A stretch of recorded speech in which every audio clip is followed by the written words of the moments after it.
nama saya Leong Shiwan. Pada hari ini, saya akan membentangkan tugasan esei email saya KPF 3012 Perkembangan Pendidikan di Malaysia, Falsafah dan Dasar.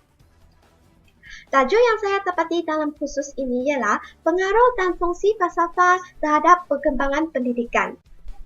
Perkara yang akan saya bentang pada hari ini adalah konsep falsafah, konsep pendidikan, fungsi falsafah, implikasi falsafah, iaitu kelebihan dan kelemahan falsafah dan implikasi falsafah terhadap pendidikan Malaysia.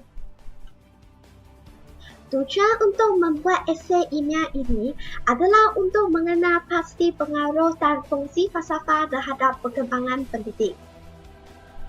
Falsafah merupakan acuan untuk meningkatkan mutu pendidikan secara langsung atau tidak langsung. Dengan mempelajari ilmu falsafah dengan baik, barulah kita dapat mengembang fikiran secara konsisten. Sekarang, marilah kita tengok dan memahami maksud falsafah. Perkataan falsafah berasal daripada bahasa Yunani kuno, iaitu filosofia, dan pengertian yang bebasnya ialah bermaksud cinta akan hikmah.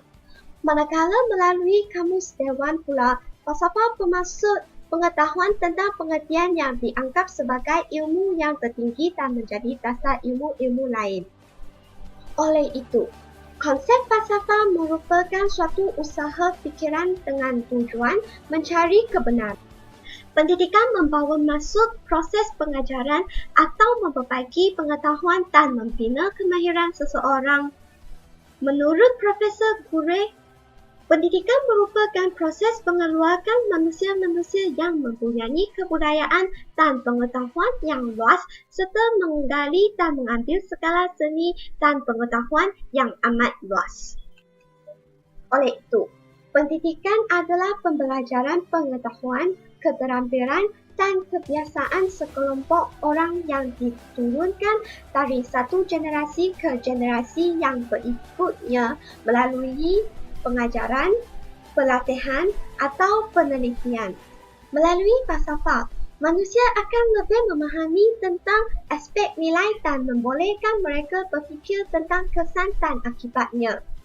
Ia juga membantu manusia untuk berfikir berteras projek agar sesuatu penilaian yang dibuat dan dilaksanakan. Selain itu, ia juga melatih manusia untuk berfikir tentang kebenaran dan kewujudan. Selain itu, falsafah juga membantu kita untuk mendalami soalan-soalan asasi manusia tentang realiti dan lingkung tanggungjawabnya.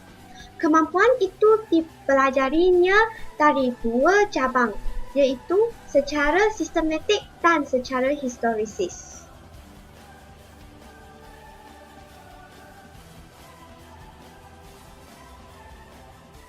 Antara kelebihan falsafah ialah falsafah berteraskan kesedaran intelek dan sistem berfikir secara rasional dan logik untuk mengenal pasti apa yang benar. Falsafah juga menghasilkan konsekuen awam. Setiap tindakan yang wujud hanya berdasarkan apa yang terdapat di dalam konteks pengalaman seseorang manusia. Maka ini membolehkan dan mempengaruhi manusia berusaha untuk mencari kebenaran dan premis. Manakala kelemahan falsafah pula ialah pengetahuan dianggap lebih penting dalam kehidupan manusia. Ini menyebabkan mereka kurang memperhatikan kegiatan sehari-hari. Pendidikan yang menganut fahaman falsafah ini akan lebih menekankan kepada kebenaran universal. Terdapat 3 implikasi falsafah terhadap pendidikan Malaysia. Pertama ialah implikasi terhadap kurikulum, kedua implikasi terhadap institut pendidikan dan ketiga implikasi terhadap golongan pendidik. Antara implikasi dalam golongan kurikulum pula, kesepatuan dan keseimbangan ditekankan dalam sukatan pelajaran dengan mengutamakan unsur bergabung jalinan dan penyerapan. Dengan ini, kurikulum sekolah dapat dilihat melalui perubahan dari segi bahan-bahan pengajaran yang lebih mentitik beratkan nilai-nilai murni yang dapat diserapkan oleh para pelajar ke dalam semua subjek. Dalam implikasi institut pendidikan pula, kemudahan-kemudahan di sekolah telah diubah dan ditambah bagi aktiviti berpusat murid-murid. Hal ini supaya pelajar mampu untuk memperkembangkan kemahiran mereka dari segi intelek, rohani, jasmani dan emosi. Iklim dan budaya di sekolah juga diubah untuk memupuk nilai-nilai murni di dalam diri pelajar. Suasana di sekolah diubah untuk melahirkan pelajar yang cinta akan ilmu dan membentuk budaya membaca dalam kalangan mereka. Budaya ilmu akan mempengaruhi pelajar lebih berusaha, mahu belajar, rangsangan untuk belajar, dan berasa seronok untuk belajar. Ini akan menggalakkan mereka lera untuk belajar dan berasa tidak bosan.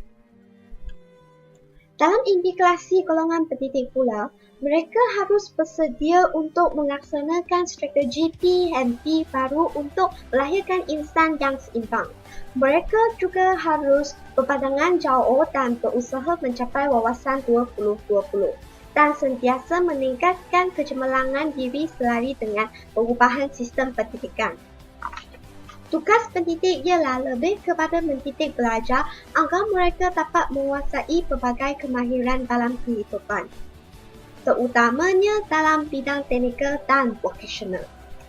Dengan ini, saya dapat merumuskan bahawa falsafah membawa maksud berfikir menurut tata tertib, tidak terikat pada dogma, tradisi, serta agama dan dengan sedalam-dalamnya sehingga sampai ke dasar-dasar persoalan di sesebuah negara. Falsafah dan pendidikan mempunyai hubungan mendalam dan meluas, iaitu ilmu falsafah terhadap penyelesaian masalah-masalah yang terdapat dalam pendidikan dan pengajaran. Sekian, terima kasih. Bye-bye.